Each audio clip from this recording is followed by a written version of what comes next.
नमस्कार दोस्तों, आप सभी का आपके अपने YouTube चैनल स्टडी राज में स्वागत है। दोस्तों, आज के इस वीडियो में मैं आप सभी को डीएलएड चतुर्थ सेमेस्टर गणित के प्रीवियस पेपर 2016 को हल कराऊंगा। तो इसके लिए मेरे वीडियो को इन तक देखिए और यदि वीडियो पसंद आए तो वीडियो को लाइक करें और चैनल पर नए हैं तो चैनल को सब्सक्राइब करें। तो चलिए देखते हैं डीएलएड चतुर्थ सेमेस्टर गणित के प्रीवियस पेपर 2016 के पहले क्वेश्चन को। देखिए, सबसे पहले जो 5 क्वेश्चन होते हैं वो बहुविकल्पीय क्वेश्चन होते हैं। तो देखिए, बहुविकल्पीय क्वेश्चन का जो पहला प्रश्न है वो देखते हैं। देखिए, पहला प्रश्न है, किसी संख्या के वर्गमूल में केवल 2 अंक हैं तो वह संख्या कितने अंक की होगी। किसी संख्या के वर्गमूल में केवल 2 अंक हैं तो वह संख्या कितने अंक की होगी। तो देखिए, वह संख्या जो है 3 या 4 अंक की होगी, क्योंकि यहाँ पर देखिए कहा गया है कि किसी संख्या के वर्गमूल में केवल 2 अंक हैं। तो देखिए, वर्गमूल अगर उसका ज्ञात करेंगे तो 2 अंक हैं उसमें। तो देखिए, सबसे छोटी मान लीजिए 2 अंक की संख्या देखी जाए तो 10 है, और 10 का स्क्वायर करेंगे तो देखिए 10 दहम्मा 100 होता है। तो यहाँ पर देखिए 100 में कितनी संख्याएं हैं, 3 संख्याएं हैं। और अगर देखिए यहाँ पर सबसे छोटी संख्या का वर्ग किए हैं तब 3 संख्याएं हैं। तो देखिए, सबसे बड़ी संख्या का अगर वर्ग करेंगे तो 3 से और ज़्यादा संख्याएं आएंगी, यानी कि 4 संख्याएं आएंगी। तो इस प्रकार से यहाँ पर देखिए इसका आंसर जो है वो हो जाएगा 3 या 4 अंक। 3 या 4 अंक होंगे, यानी कि किसी संख्या के वर्गमूल में केवल 2 अंक हैं तो वह संख्या कितने अंक की होगी। तो देखिए, वो संख्या 3 या 4 अंक की होगी। देखिए, राजन सीरीज में ये आंसर जो है गलत दिया हुआ है, यानी कि ये बहुविकल्पीय क्वेश्चन है। और बहुविकल्पीय क्वेश्चन में देखिए इसमें आंसर दिया हुआ है 2 या 3 अंक, जो कि बिल्कुल गलत है। यहाँ पर देखिए 3 या 4 अंक वाला जो ऑप्शन है वो सही ऑप्शन होगा। अब देखते हैं नेक्स्ट क्वेश्चन। तो देखिए, नेक्स्ट क्वेश्चन है क्वेश्चन नंबर 2। देखिए, 3 सही 3/8 का घनमूल है। 3 सही 3/8 का घनमूल है। तो यहाँ पर देखिए इस क्वेश्चन को कैसे सॉल्व करेंगे। यहाँ पर देखिए ये मिश्र भिन्न में संख्या दी हुई है, इसको सबसे पहले हम क्या करेंगे, साधारण भिन्न में चेंज कर लेंगे। तो यहाँ पर देखिए इसका घनमूल निकालना है, तो यहाँ पर करड़ी के अंदर लिख लेंगे 3 सही 3/8 दिया हुआ है। अब यहाँ पर देखिए क्या करेंगे, यहाँ पर इसको साधारण भिन्न में चेंज कर लेंगे। तो देखिए 8 त्रिक 24 और 24 3 27, यानी कि यहाँ पर 27/8 आ जाएगा। और फिर देखिए 27 का वर्गमूल 27 का घनमूल 3 हो जाएगा। देखिए 3 त्रिक का 9, 9 त्रिक 27 होता है। तो इस प्रकार से 27 का घनमूल जो है 3 हो जाएगा, और 8 का घनमूल जो है वो 2 हो जाएगा। तो इस प्रकार से 3/2 ही इसका आंसर हो जाएगा। तो इस प्रकार से जिस ऑप्शन में 3/2 होगा वही ऑप्शन इसका सही हो जाएगा। अब देखते हैं नेक्स्ट क्वेश्चन। तो देखिए नेक्स्ट क्वेश्चन है, एक वर्ग का विकर्ण 5√2 सेंटीमीटर हो तो वर्ग की भुजा होगी। एक वर्ग का विकर्ण 5√2 सेंटीमीटर हो तो वर्ग की भुजा होगी। तो देखिए जो है वर्ग का विकर्ण का फार्मूला होता है, वर्ग का विकर्ण। देखिए वर्ग के विकर्ण का फार्मूला होता है भुजा √2, भुजा √2। और यहाँ पर देखिए वर्ग का विकर्ण कितना दिया हुआ, तो यहाँ पर दिया हुआ देखिए 5√2, और इधर देखिए भुजा √2 हो जाएगा। अब यहाँ पर देखिए जो है √2 से √2 अगर काट दें तो भुजा बराबर देखिए 5 आ जाएगा। तो इस प्रकार से देखिए जो वर्ग की भुजा है वो कितनी आ जाएगी, तो वो आ जाएगी 5 सेंटीमीटर। तो इस प्रकार से देखिए जिस ऑप्शन में 5 सेंटीमीटर होगा वही ऑप्शन इसका सही हो जाएगा। अब देखते हैं नेक्स्ट क्वेश्चन। तो देखिए नेक्स्ट क्वेश्चन है क्वेश्चन नंबर 4। यदि कास स्क्वायर थीटा बराबर 1/2 हो तो साइन स्क्वायर थीटा का मान होगा। यदि कास स्क्वायर थीटा बराबर 1/2 हो तो साइन स्क्वायर थीटा का मान होगा। यहाँ पर देखिए कास स्क्वायर थीटा बराबर 1/2 दिया हुआ है। तो देखिए कास स्क्वायर थीटा की जगह पर हम लिख सकते हैं 1 माइनस साइन स्क्वायर थीटा, क्योंकि देखिए साइन स्क्वायर थीटा प्लस कास स्क्वायर थीटा बराबर 1 होता है। तो यहाँ पर देखिए जो है इसकी जगह पर हम 1 माइनस साइन स्क्वायर थीटा कर सकते हैं। तो यहाँ पर हम लिख लेंगे 1 माइनस साइन स्क्वायर थीटा बराबर 1/2। अब यहाँ पर देखिए साइन को उधर ले जाएंगे तो साइन प्लस का हो जाएगा, और इसको इधर लाएंगे तो ये माइनस का हो जाएगा। तो यहाँ पर देखिए साइन स्क्वायर थीटा, यानी कि इसको इधर ले गए तो ये प्लस का हो गया, अब इसको इधर लाएंगे तो ये माइनस का हो जाएगा। तो यहाँ पर देखिए 1-1/2 हो जाएगा। अब एक में से देखिए जो है आधा घटाएंगे, तो एक में से जब आधा घटाएंगे तो यहाँ पर आधा बच जाएगा, यानी कि 1/2 यहाँ पर आंसर आ जाएगा। तो इस प्रकार से देखिए यहाँ पर साइन स्क्वायर थीटा का मान निकालना था, तो साइन स्क्वायर थीटा का मान 1/2 आ जाएगा। तो इस प्रकार से देखिए जिस ऑप्शन में 1/2 होगा वही ऑप्शन इसका सही हो जाएगा। अब देखते हैं नेक्स्ट क्वेश्चन। तो देखिए नेक्स्ट क्वेश्चन में दिया हुआ है संलग्न आकृति में बिंदु O वृत्त का केंद्र है, यदि कोण ACB बराबर 40 डिग्री तो कोण AOB की माप होगी। यहाँ पर देखिए एक चित्र दिया हुआ है और इस चित्र में देखिए कहा गया है कि बिंदु O वृत्त का केंद्र है, यानी कि ये बिंदु जो है वो वृत्त का केंद्र है। यदि कोण ACB 40 डिग्री, यानी कि ये कोण कहा गया है 40 डिग्री है, तो कोण AOB की माप होगी। यहाँ पर देखिए मैं आप लोगों को सिर्फ चित्र में ही बता रहा हूँ, सवाल यहाँ पर हल नहीं करवाऊँगा, क्योंकि देखिए जो है यहाँ पर ये बहुविकल्पीय क्वेश्चन है, तो यहाँ पर सॉल्व नहीं करना है, आप लोग चित्र के माध्यम से ही यहाँ पर समझ लीजिए। देखिए यहाँ पर जो है डॉट डॉट करके यहाँ पर देखिए ये इतनी रचना कर लेंगे, यानी कि एक जीवा खींच लेंगे। तो देखिए इसके लिए एक जो है प्रमेय होती है कि एक ही जीवा द्वारा वृत्त के केंद्र पर बना कोण परिधि पर बने कोण का 2 गुना होता है। तो यहाँ पर देखिए हमको केंद्र वाला कोण निकालना है और ये परिधि वाला कोण देखिए 40 डिग्री दिया हुआ है, तो केंद्र वाला कोण कितना हो जाएगा, तो देखिए वो हो जाएगा उसका 2 गुना, यानी कि 80 डिग्री हो जाएगा। तो इस प्रकार से यहाँ पर लिख सकते हैं कोण AOB बराबर 2 गुणे कोण ACB।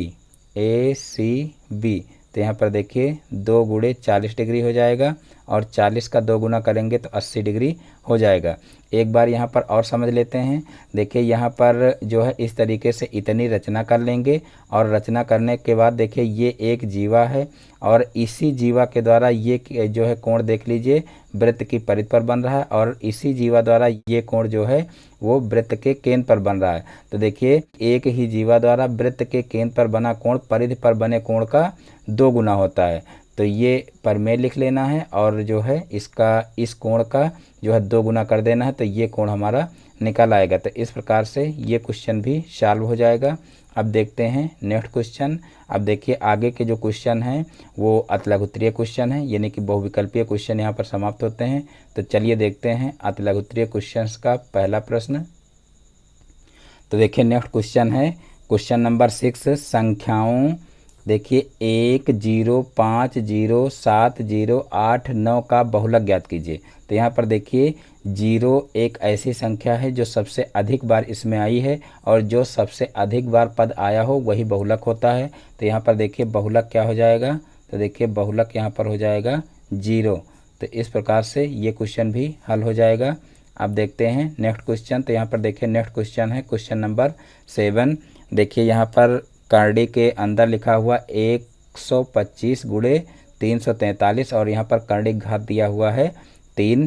तो यहाँ पर देखिए क्या करेंगे, सबसे पहले इसको ऐसे ही उतार लेंगे। देखिए 125 गुणे 343 दिया हुआ है और यहाँ पर देखिए हम इनके गुणनखंड कर लेंगे। तो यहाँ पर देखिए 5 जो है इसके गुणनखंड होंगे 5 गुणे 5 गुणे 5, यानी कि 5 25 25 पंचे 125 होता है। तो इस प्रकार से इसके ये गुणनखंड हो जाएंगे और फिर इसके गुणनखंड करेंगे तो यहाँ पर देखिए 7 गुणे 7 गुणे 7 हो जाएगा। तो यहाँ पर देखिए 7 7 49 और 49 7 343 हो जाएगा। अब यहाँ पर देखिए इन जो है यहाँ पर 3 3 के जोड़े बनाएंगे और 3 3 के जोड़े में से देखिए एक संख्या बाहर कर लेंगे, यानी कि यहाँ पर हमको घनमूल ज्ञात करना है। तो घनमूल में क्या करते हैं कि 3 के जोड़े बना करके उसमें से एक संख्या बाहर करते हैं। तो यहाँ पर देखिए ये 5 बाहर हो जाएगा और फिर गुणे यहाँ पर ये 7 बाहर हो जाएगा। तो यहाँ पर देखिए 7 5 35, यानी कि 35 हमारा आंसर आ जाएगा, यानी कि इसका मान कितना आ जाएगा, तो यहाँ पर 35 आ जाएगा। तो इस प्रकार से ये क्वेश्चन भी सॉल्व हो जाएगा। अब देखते हैं नेक्स्ट क्वेश्चन। तो देखिए नेक्स्ट क्वेश्चन है एक लंब वृत्तीय बेलन के आधार की त्रिज्या 5 सेंटीमीटर तथा ऊंचाई 14 सेंटीमीटर है। बेलन का वक्र पृष्ठ ज्ञात कीजिए। देखिए यहाँ पर आधार की त्रिज्या यानी कि आर दिया हुआ है 5 सेंटीमीटर और उसके बाद देखिए यहाँ पर ऊंचाई यानी कि h दिया हुआ है 14 सेंटीमीटर। और फिर कहा गया है देखिए कि बेलन का वक्र पृष्ठ ज्ञात कीजिए। तो यहाँ पर सीधे से बेलन के वक्र पृष्ठ का फार्मूला लगा देंगे और फिर जो है उसका वक्र पृष्ठ उसी फार्मूले से ज्ञात कर लेंगे। तो यहाँ पर देखिए बेलन का वक्र पृष्ठ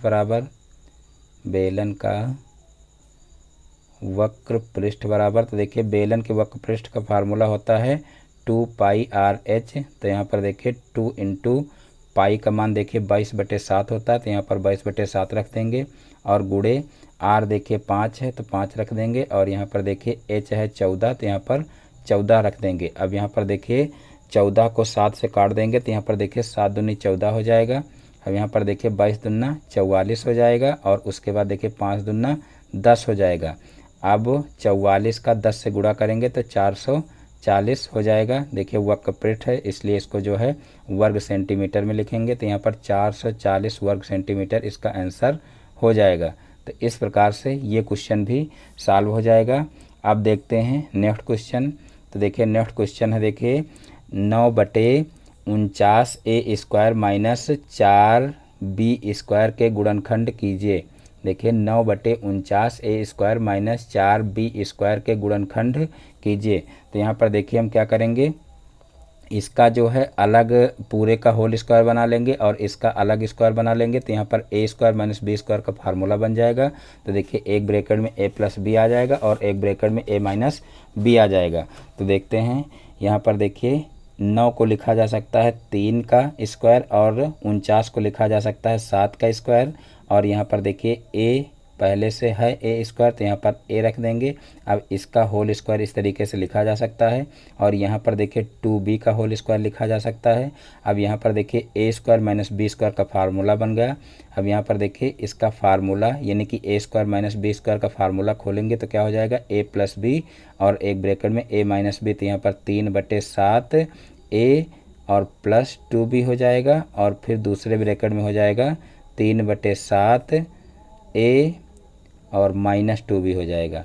तो इस प्रकार से यही इसके गुणनखंड हो जाएंगे। तो इस प्रकार से ये क्वेश्चन भी सॉल्व हो जाएगा। अब देखते हैं नेक्स्ट क्वेश्चन।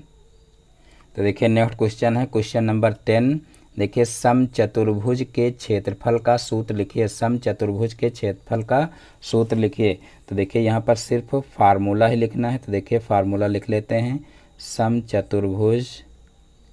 समचतुर्भुज का क्षेत्रफल बराबर देखिए होता है फार्मूला 1/2 d1 इंटू d2, या यहाँ पर इसको कह सकते हैं विकर्णों का गुणनफल। विकर्णों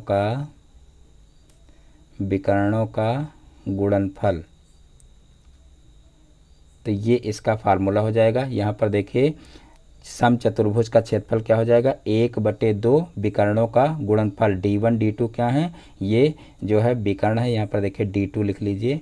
d1 d2 क्या है, पहला विकर्ण ये है और दूसरा विकर्ण ये है। तो यहाँ पर हम लिख सकते हैं 1/2 d1 इंटू d2 और चाहे लिख लें 1/2 विकर्णों का गुणनफल। तो इस प्रकार से ये समचतुर्भुज के क्षेत्रफल का फार्मूला हो जाएगा। अब देखते हैं नेक्स्ट क्वेश्चन। तो देखिए नेक्स्ट क्वेश्चन है क्वेश्चन नंबर 11। यदि वृत्त का व्यास 14 सेंटीमीटर है तो वृत्त की परिधि ज्ञात कीजिए। यानी कि यहाँ पर देखिए आर बराबर नहीं, यहाँ पर डी बराबर दिया हुआ क्योंकि व्यास कहा गया है। तो यहाँ पर देखिए डी बराबर दिया हुआ है 14 सेंटीमीटर। और फिर यहाँ पर देखिए हम क्या करेंगे, इसकी सहायता से आर निकाल लेंगे। तो आर बराबर हो जाएगा d/2, यानी कि व्यास का जो है आधा होता है त्रिज्या। तो यहाँ पर देखिए जो है व्यास कितना है 14 है। तो यहाँ पर 14/2 कर देंगे। तो यहाँ पर 2 × 14 यानी कि 7 सेंटीमीटर त्रिज्या हो जाएगी। अब जो है हमको वृत्त की परिधि निकालना। तो यहाँ पर देखिए वृत्त की परिधि का फार्मूला लगा देंगे। वृत्त की परिधि बराबर, तो देखिए वृत्त की परिधि का फार्मूला होता है 2πr। तो यहाँ पर देखिए 2 इंटू पाई का मान 22/7 होता है। तो यहाँ पर 22/7 रख देंगे और गुणे आर देखिए यहाँ पर 7 निकला है तो 7 रख देंगे। अब 7 से 7 कैंसिल हो जाएगा। तो यहाँ पर 22 दूना 44 हो जाएगा। तो देखिए 44 सेंटीमीटर इसका आंसर हो जाएगा। तो इस प्रकार से ये क्वेश्चन भी सॉल्व हो जाएगा। अब देखते हैं नेक्स्ट क्वेश्चन। तो देखिए अब अति लघु उत्तरीय क्वेश्चन समाप्त हो चुके हैं। अब यहाँ पर देखिए लघु उत्तरीय प्रश्न शुरू हो गए हैं। तो देखिए लघु उत्तरीय प्रश्नों का पहला क्वेश्चन देखते हैं।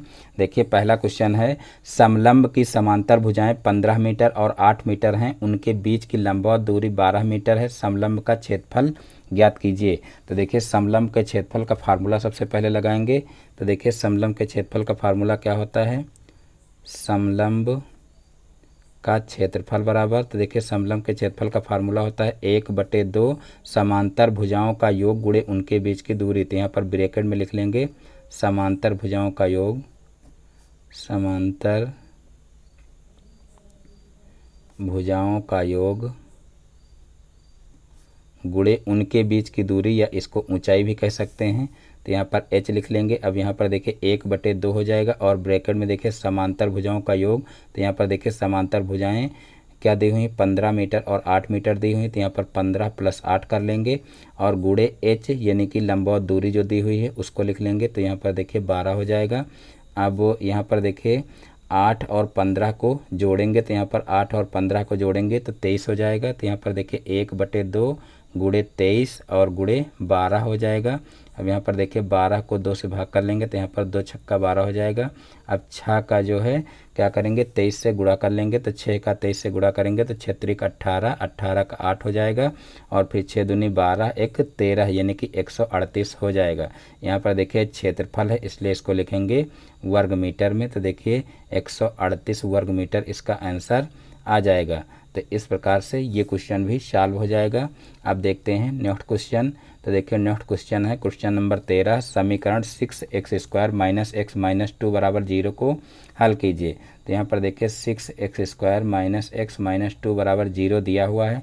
तो सबसे पहले हम क्या करेंगे, इस 2 का इसमें गुणा करेंगे। तो देखिए 6 दूनी 12 हो जाएगा और फिर 12 के गुणनखंड करेंगे। तो यहाँ पर देखिए 3 चौक 12 होता है और फिर यहाँ पर देखिए 4 में से 3 घटाने पर यहाँ पर 1 आ जाएगा और 1 ही यहाँ पर लाना है। तो इसी तरीके से इसको तोड़ लेंगे। तो देखिए 6x² माइनस यहाँ पर हो जाएगा 4 - 3 और इंटू x - 2 = 0।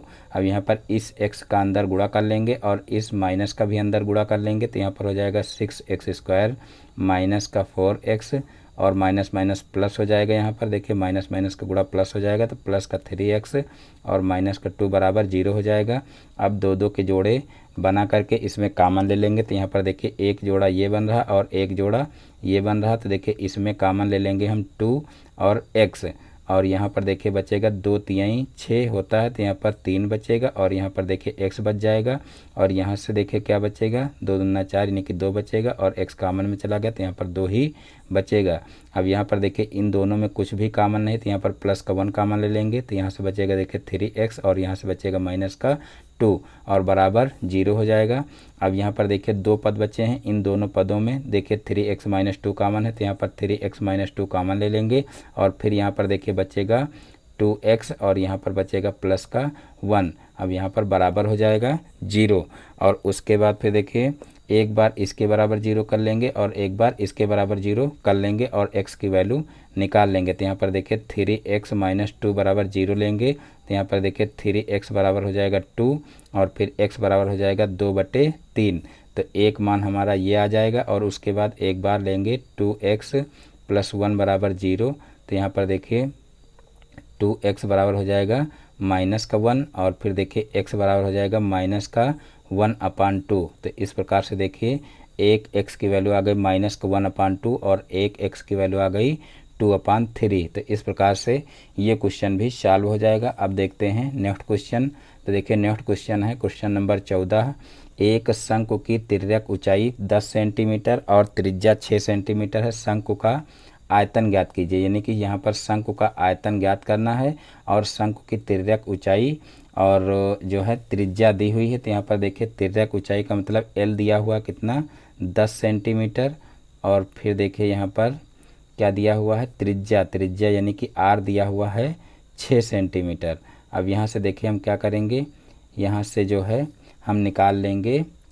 यहाँ पर देखिए त्रिज्या दी हुई है, यहाँ पर जो है ऊंचाई की हमें आवश्यकता पड़ेगी तो ऊंचाई यहाँ पर नहीं दी हुई है। तो यहाँ पर देखिए एक फार्मूला लगा लेंगे, L² बराबर देखिए होता है h² + r² और इसकी सहायता से हम जो है h निकाल लेंगे तो यहाँ पर देखिए 10 का स्क्वायर हो जाएगा और बराबर यहाँ पर देखिए h हमको निकालना है, तो इसको ऐसे ही जो है लिख लेंगे h का स्क्वायर और फिर यहाँ पर r स्क्वायर यानी कि 6 का स्क्वायर हो जाएगा। तो यहाँ पर देखिए 10 दाम 100 हो जाएगा और फिर माइनस यहाँ पर देखिए इसको इधर ले आएंगे तो यहाँ पर देखिए 6 का स्क्वायर करेंगे तो 6 छाक 36 हो जाएगा और इधर लाएंगे तो माइनस का हो जाएगा, तो यहाँ पर माइनस का 36 हो गया है और इधर ये एच स्क्वायर हो जाएगा।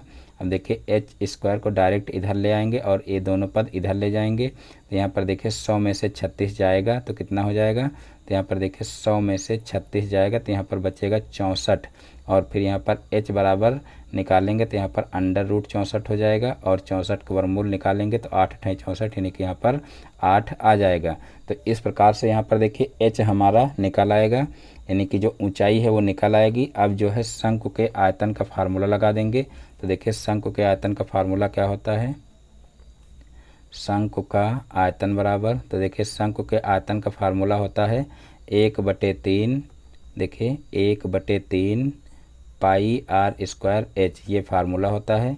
अब यहाँ पर देखिए ये फार्मूला लगा करके इसको सॉल्व कर लेंगे तो यहाँ पर देखिए पाई का मान 22/7 हो जाएगा और फिर गुणे आर देखिए ऊपर दिया हुआ है 6, तो यहाँ पर 6 × 6 कर लेंगे और गुणे एच देखिए यहाँ पर निकाले हैं 8, तो गुणे यहाँ पर 8 कर लेंगे। अब यहाँ पर देखिए इसको सरल कर लेंगे, देखिए कितना आएगा, यहाँ पर देखिए 3 दूना 6 यानी कि इसको काट लेंगे। अब यहाँ पर देखिए 8 × 48 हो जाएगा और यहाँ पर देखिए जो है 22 दूना 44 हो जाएगा यानी कि 44 × 48 ऊपर हो जाएगा और फिर यहाँ पर देखिए बटे में 7 हो जाएगा। अब 7 से जो है इसको गुणा करके भाग कर लेंगे, तो यहाँ पर देखिए 44 और 48 का गुणा जो है साइड में कर लेते हैं। तो यहाँ पर देखिए जो है 48 का 44 से गुणा करेंगे तो देखिए 4 × 8 32, 32 का 2 हो जाएगा और फिर 4 चौक 16 और 16 3 19 हो जाएगा। फिर 4 से गुणा करेंगे तो देखिए फिर यही संख्या आएंगी, तो यहाँ पर एक क्रॉस लगा करके यही संख्याएं उतार लेते हैं। अब इनका जो है योग कर लेंगे तो यहाँ पर 2 आएगा, यहाँ पर 9 2 11 यानी कि 1 आएगा और फिर 9 1 10 1 11 हो जाएगा, फिर 1 आएगा तो यहाँ पर 2 कर लेंगे यानी कि 1 में 1 हासिल जोड़ेंगे 2 हो जाएगा, तो यहाँ पर देखिए 2112 आ जाएगा। तो क्या करेंगे, अब इस 2112 को 7 से भाग करना है, तो यहाँ पर देखिए इस समय जो है भाग भी कर लेते हैं, 2112 भागे 7, तो देखिए 7 से भाग करेंगे तो यहाँ पर जो है 7 × 21 यानी कि 3 बार जाएगा और ये पूरा देखिए कट जाएगा। अब ऊपर से उतारेंगे 1, अब यहाँ पर देखिए जो है एक जो है 7 से छोटी संख्या, तो यहाँ पर क्या करेंगे डबल संख्या उतारेंगे और डबल संख्याएं जब यहाँ पर उतारेंगे तो यहाँ पर देखिए हमको 0 बढ़ाना पड़ेगा क्योंकि जो है एक साथ में डबल संख्या नहीं उतारी जा सकती हैं। अब यहाँ पर देखिए 7 दूनी 14 ज़्यादा हो जाएगा, तो यहाँ पर एक बार ले जाएंगे तो 7 × 1 = 7 हो जाएगा। अब 12 में से 7 जाएगा तो यहाँ पर देखिए 5 बचेगा। अब जो है क्या करेंगे हम पॉइंट लगाएंगे और पॉइंट लगा करके यहाँ एक 0 बढ़ा लेंगे, तो यहाँ पर देखिए पॉइंट लगाएंगे 0 बढ़ेगा और फिर 7 7 49 हो जाएगा और फिर यहाँ पर देखिए बचेगा 1 और अब पॉइंट देखिए लगा हुआ तो यहाँ पर क्या करेंगे 0 बढ़ा लेंगे, तो यहाँ पर देखिए 7 × 1 = 7 हो जाएगा और फिर नीचे बच जाएगा 3। तो इस प्रकार से देखिए यहाँ पर जो है 301.71 आ जाएगा। तो यही यहाँ पर लिख लेते हैं 301.71 आयतन है, इसलिए इसको लिखेंगे घन सेंटीमीटर। तो इस प्रकार से ये क्वेश्चन भी आसानी से हल हो जाएगा। अब देखते हैं नेक्स्ट क्वेश्चन।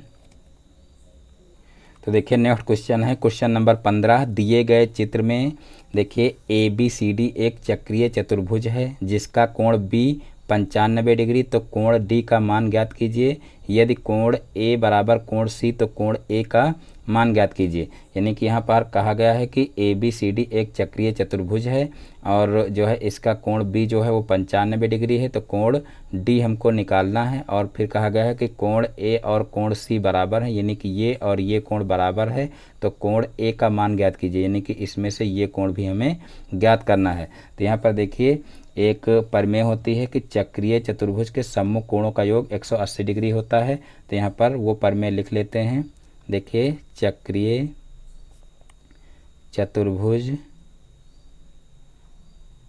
चतुर्भुज के सम्मुख कोणों का योग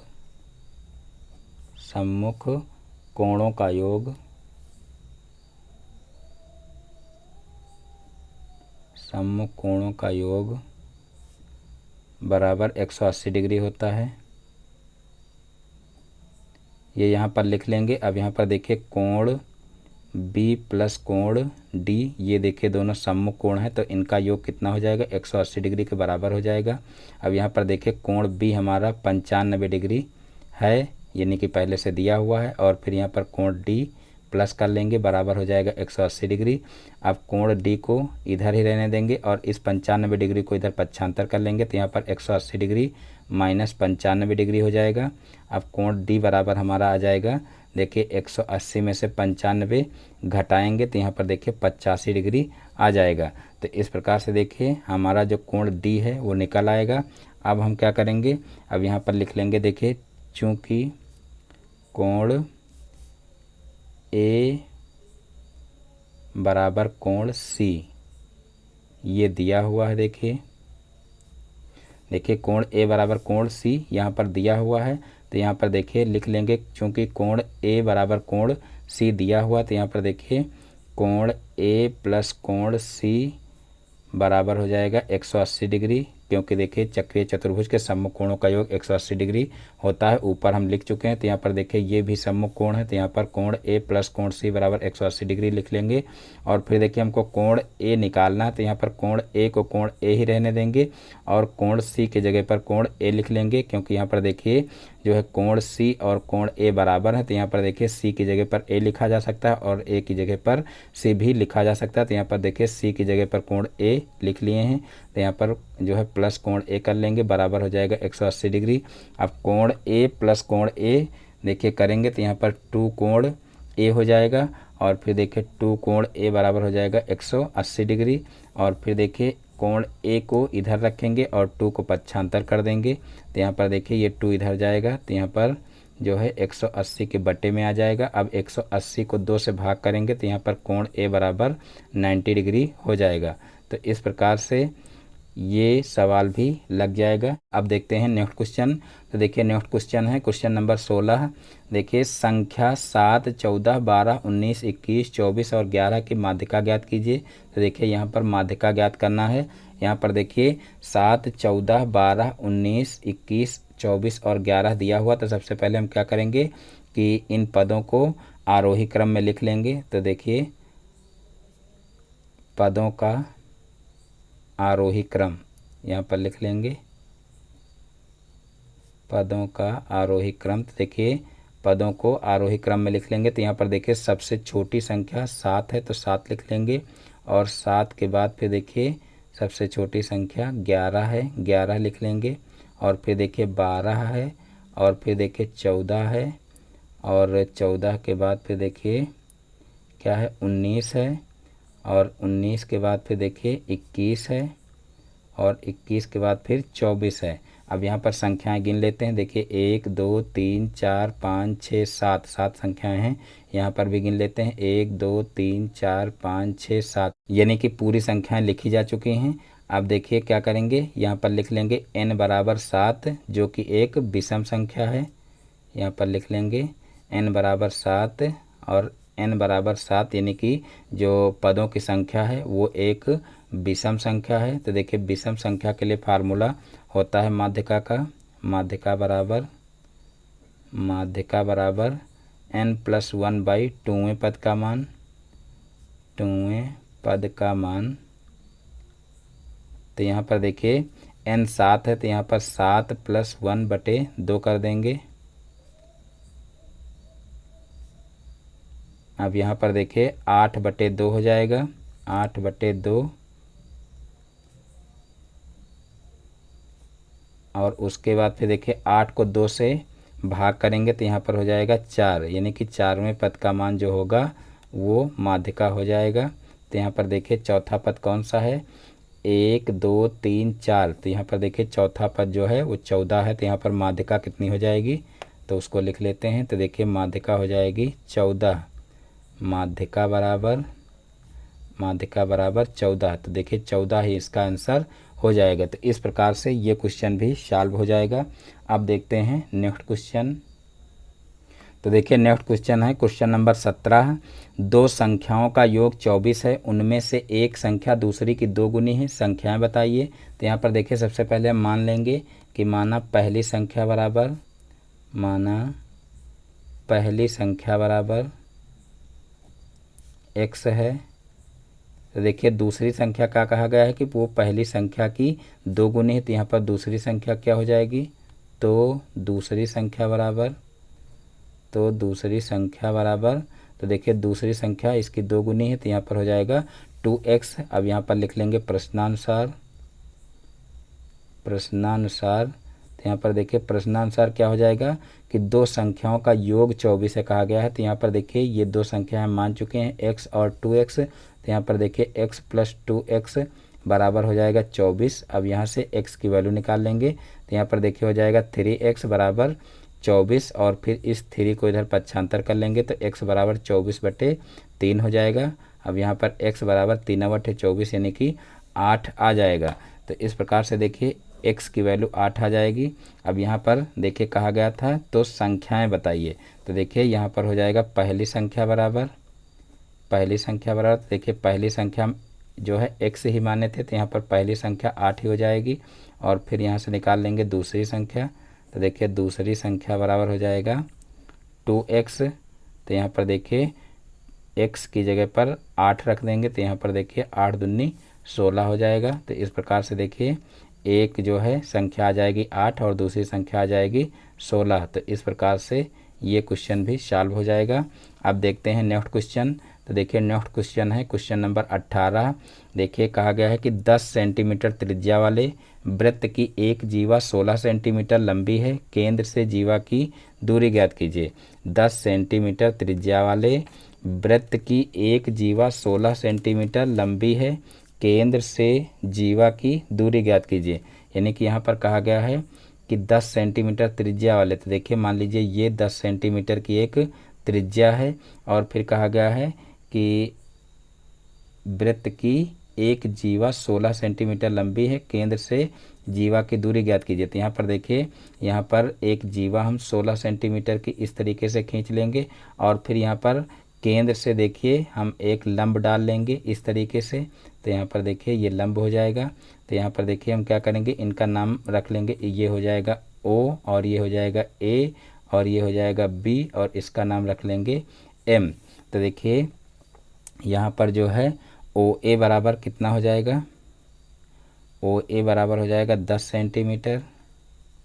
OA बराबर 10 सेंटीमीटर और जीवा देखिए कितनी दी हुई है, जीवा AB बराबर दिया हुआ है, AB बराबर दिया हुआ है 16 सेंटीमीटर, जीवा AB बराबर 16 सेंटीमीटर। और फिर देखिए हमको क्या करना है, यहाँ पर थोड़ी सी रचना कर लेनी है। तो रचना में देखिए क्या हो जाएगा, रचना क्या करनी है कि जो है केंद्र से जीवा पर लंब डाला, केंद्र से जीवा पर लंब डाला। तो ये देखिए इतनी रचना कर लेंगे। अब नीचे लिख लेंगे कि देखिए केंद्र से जीवा पर डाला गया लंब जीवा को समद्विभाजित करता है, ये एक परिमेय होती है। तो यहाँ पर लिख लेंगे केंद्र से जीवा पर डाला गया लंब, जीवा पर डाला गया लंब जीवा को समद्विभाजित करता है, जीवा को समद्विभाजित करता है। तो यहाँ पर देखिए ये जो है परिमेय लिख लेंगे। और अब यहाँ पर देखिए हम क्या करेंगे, AM निकाल लेंगे। तो देखिए AM बराबर क्या हो जाएगा, 1/2 AB, यानी कि यहाँ पर देखिए जो AM है वो इस पूरी भुजा का यानी कि इस पूरी जीवा का आधा होगा, क्योंकि केंद्र से जीवा पर डाला गया लंब जीवा को समद्विभाजित करता है, यानी कि जितनी भुजा ये होगी उतनी ही ये होगी। तो यहाँ पर हमको ये निकालना है, तो हम क्या करेंगे, पूरी का आधा कर देंगे, यानी कि इस पूरी भुजा का आधा कर देंगे। तो यहाँ पर देखिए पूरी जो है कितनी है, 16 है। तो यहाँ पर इसकी आधी कितनी हो जाएगी, 8 हो जाएगी। तो यहाँ पर देखिए हो जाएगा AM बराबर 1/2 गुणे 16। तो यहाँ पर देखिए जो है कितना हो जाएगा, 2 × 8 = 16, यानी कि यहाँ पर हो जाएगा 8। तो इस प्रकार से 8 सेंटीमीटर इसकी AM भुजा निकल आएगी।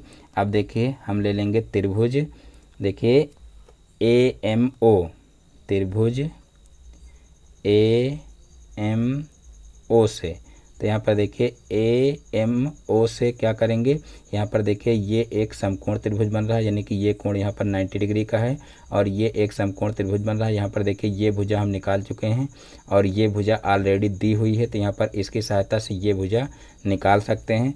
तो यहाँ पर देखिए लगा देंगे पाइथागोरस प्रमेय से, पाइथागोरस प्रमेय से, पाइथागोरस प्रमेय से। तो यहाँ पर देखिए पाइथागोरस प्रमेय लगाएंगे तो यहाँ पर हो जाएगा AO स्क्वायर बराबर MO square plus AM square, ये फार्मूला लगा देंगे। अब यहाँ पर देखिए AO स्क्वायर का मतलब यहाँ पर हो जाएगा 10 का स्क्वायर और MO स्क्वायर का मतलब यहाँ पर देखिए हमको ये निकालना है MO, और प्लस AM स्क्वायर का मतलब यहाँ पर देखिए 8 निकाले हैं AM, तो यहाँ पर 8 का स्क्वायर कर देंगे और फिर यहाँ पर देखिए 10 दहम्मा 100 हो जाएगा और फिर यहाँ पर इसका स्क्वायर करके इधर लाएंगे तो यहाँ पर देखिए 8 अठाई 64 होता है, तो यहाँ पर देखिए माइनस का 64 हो जाएगा और फिर MO स्क्वायर हो जाएगा। अब MO स्क्वायर को इधर कर लेंगे और देखिए 100 में से 64 जाएगा तो यहाँ पर देखिए 36 बचेगा और फिर देखिए MO का स्क्वायर हटाएंगे तो इधर रूट लग जाएगा, यानी कि यहाँ पर अंडर रूट 36 हो जाएगा और उसके बाद फिर देखिए MO बराबर 36 का वर्गमूल निकाल लेंगे तो 36 का वर्गमूल देखिए 6 आ जाएगा। तो इस प्रकार से MO 6 सेंटीमीटर आ जाएगा। तो इस प्रकार से ये क्वेश्चन भी आसानी से हल हो जाएगा। यहाँ पर देखिए केंद्र से जीवा की दूरी ही ज्ञात करनी थी, तो यहाँ पर देखिए केंद्र से जीवा की दूरी ज्ञात हो जाएगी, यानी कि यहाँ पर OM हमारा कितना आ जाएगा 6 सेंटीमीटर आ जाएगा। तो इस प्रकार से प्रीवियस पेपर 2016 के सारे क्वेश्चन सॉल्व हो चुके हैं। मैं उम्मीद करता हूं कि ये सारे क्वेश्चन आप लोगों को अच्छे समझ में आ गए होंगे। दोस्तों यदि हमारा वीडियो पसंद आया तो वीडियो को लाइक करें और इस चैनल पर नए हैं तो चैनल को सब्सक्राइब करें और बेल आइकन को भी प्रेस कर लें, जिससे हमारे आगे आने वाले वीडियो का नोटिफिकेशन आपके मोबाइल पर सबसे पहले पहुँचे। फिर मिलते हैं अपने नेक्स्ट वीडियो में एक नए टॉपिक के साथ में। तब तक के लिए जय हिंद, वंदे मातरम।